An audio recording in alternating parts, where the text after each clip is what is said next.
Olá, tudo bem? Meu nome é Rafael, eu sou auditor de controle do Tribunal de Contas e professor com você aqui nesse curso online sobre preço de referência para contratações emergenciais. Nos próximos minutos, eu quero conversar um pouco com vocês sobre esse tema tão importante e que por vezes é um pouco incompreendido. A partir daqui, eu vou considerar que a caracterização da emergência já foi formalizada e para aquilo que você vai comprar, a dispensa de licitação ela já é uma realidade. Não vou entrar nesses detalhes. Antes de falar sobre a precificação, eu compartilho com vocês na tela aqui essa matéria onde mostra que o Tribunal de Contas do Rio de Janeiro apontou um superfaturamento na compra de respiradores. Isso foi na época da pandemia do Covid-19. Então, talvez uma das maiores tragédias humanitárias dos últimos anos, onde cerca de 7 milhões de pessoas morreram no mundo inteiro, ainda assim tiveram aqueles que quiseram aproveitar dessa fragilidade para enriquecer de forma ilícita. Então, não será diferente no seu município ou no local onde você vai estar fazendo aquisições nessa condição de emergencial. Por isso, do máximo cuidado quando se tratar de situações assim. Ou seja, quando a gente está numa situação emergencial, ainda que tenhamos a dispensa de licitação, isso não é um cheque em branco para o gestor público comprar da maneira como ele quer, pagando o preço que ele quer. Muito pelo contrário, quando você simplifica esse processo de aquisição, o gestor público acaba assumindo maiores responsabilidades com aquilo que ele vai adquirir. Lembrando que ele tem que maximizar esses recursos públicos e tentar trazer para a sociedade uma gestão mais eficiente, mesmo em uma condição ímpar de emergência como essa que nós estamos tratando aqui. Então, como eu tratei um pouco do superfaturamento, eu quero compartilhar com vocês uma parte do artigo 6º da nova lei de licitações ali, que traz as definições nos incisos 56 e 57 ali, que ele trata de sobrepreço e superfaturamento. Essa é uma novidade na Lei Geral de Licitações, mas essas definições elas já foram construídas ao longo das últimas décadas dentro da administração pública. A própria lei das estatais já tem definições análogas e algumas decisões do Tribunal de Contas da União, eles já tratam desse assunto. Então não é novidade, mesmo para aquelas aquisições com base na Lei 8666, elas também são válidas. Então vejamos, o superfaturamento ele é quando existe um dano ao patrimônio da administração. E esse superfaturamento ele pode se dar de diversas formas, né? Como o pagamento de quantidades a mais daquilo que foi entregue, o pagamento de um serviço que foi feito com baixa qualidade e também, ainda que não esteja no rol dos exemplos ali que o legislador trouxe, quando eu pago por um serviço com preço acima do que ele vale, eu também estou cometendo um superfaturamento, eu também estou trazendo um dano ao patrimônio da administração. E nesse ponto pode existir alguma confusão ali com o sobrepreço. Por quê? Qual que é a diferença entre o sobrepreço e o superfaturamento? O sobrepreço é quando eu orço acima do preço de mercado, quando eu formalizo um contrato com esse preço acima de mercado. A partir do momento que eu paguei, que existiu uma fatura, aí esse sobrepreço passa a ser um superfaturamento.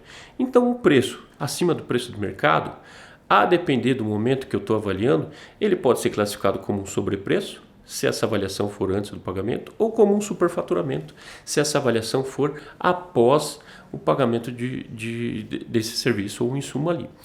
E por que eu estou fazendo essa diferenciação? Então, se a gente for para a definição ali do inciso 56 de sobrepreço, ela também pode ser válida para uma definição de superfaturamento. Então, o que o legislador está trazendo ali? Que é o preço orçado para a licitação ou contrato em valor expressivamente superior ao preço referencial de mercado. Então, quando o legislador ele trouxe algo aqui que é muito inteligente, que ele estabeleceu que o referencial é o preço de mercado. Então, quando eu estou acima do preço de mercado, eu estou cometendo um sobrepreço ou um superfaturamento. Então, o administrador público sempre tem que estar trabalhando abaixo ou no máximo igual ao preço referencial de mercado. E o que é o preço referencial de mercado? Ora, numa situação comum para uma capital como Curitiba, por exemplo, para obras, o SINAP representa o preço de mercado. Agora vamos imaginar uma situação em que sei lá, um tornado passe pela cidade de Curitiba e milhares de casas venham a ser destelhadas. Naturalmente, após isso, a demanda por aquisição de telhas vai ser muito grande em relação à oferta que o mercado vai estar dando. Então, como a lei de mercado, a tendência é que o preço dessas telhas seja inflacionado, que ele fique mais caro. Nesse momento, o preço de mercado é esse preço inflacionado, não é mais o SINAP. O SINAP deixa de refletir aquele mercado. Então, o preço de mercado não é algo estanque, é algo que o mercado vai estar praticando naquele momento. Então, se no teu município, nessa situação emergencial, algum insumo ou serviço que você precisa contratar ele está inflacionado, você pode adquiri-lo pelo preço do mercado naquele momento. Só que o que você tem que tomar o cuidado? É de justificar, explicar ali no seu processo que aquele preço realmente ele está mais caro, fazendo uma pesquisa, sendo diligente na sua pesquisa de preço, indo talvez pesquisando no seu município, na sua região, talvez até comparando com o preço da capital, para mostrar que realmente o preço ali ele ficou mais caro naquele momento por conta daquela situação ali. Então o preço de mercado ele é uma fotografia daquele momento. Por que eu estou falando isso? Por que você tem que tomar esse cuidado? Porque eventualmente dali a 2 meses, 3 meses, pode ser que o preço de mercado volte ao patamar normal, baixe, e nesse momento, eventualmente, você tenha uma auditoria do Tribunal de Contas. Então, se você não justificou no teu processo ali, que naquele momento o preço estava inflacionado, você pode ser punido injustamente, porque com uma comparação com o preço de mercado naquele momento ali, que não existe mais a emergência, pode dar uma falsa impressão que você cometeu um superfaturamento. Então, todo o cuidado necessário, por isso da importância do orçamentista diligente nesses momentos, para que ele tome todo o cuidado justificando aquilo que ele está fazendo. Outro ponto importante na precificação nesses momentos é que a contratação emergencial ela já simplifica, já elimina o processo licitatório, porque existe uma pressa, né? Tem que ter uma celeridade na aquisição desses insumos ou serviços.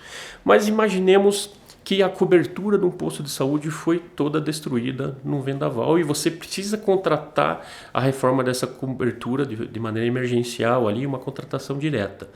Se você simplesmente for aos fornecedores cotando uma cobertura, sem especificar adequadamente o que você quer, você pode ter orçamentos considerando, sei lá, uma estrutura metálica, com telha metálica, com telha de fibrocimento, telha cerâmica, estrutura de madeira, uma madeira melhor, uma madeira de qualidade inferior, e de modo que o orçamento mais barato pode não ser a melhor solução para você. Então, por isso que, ainda que você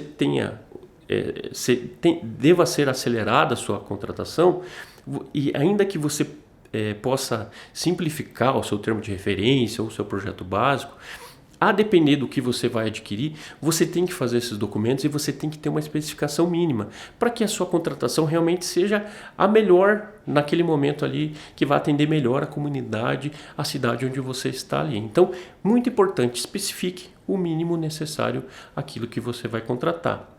E de tudo que eu falei aqui, eu queria deixar um breve resumo ali dos pontos importantes com relação à precificação em situações de emergência. Primeiro, o insumo ou serviço que vai ser contratado, ele deve ser minimamente especificado através de um termo de referência ou projeto básico. Logicamente, se você vai comprar uma telha, a especificação é muito mais simples. Agora, se você vai contratar um serviço de engenharia, uma obra, talvez seja necessário até a contratação de um projeto para que você faça essa contratação adequadamente.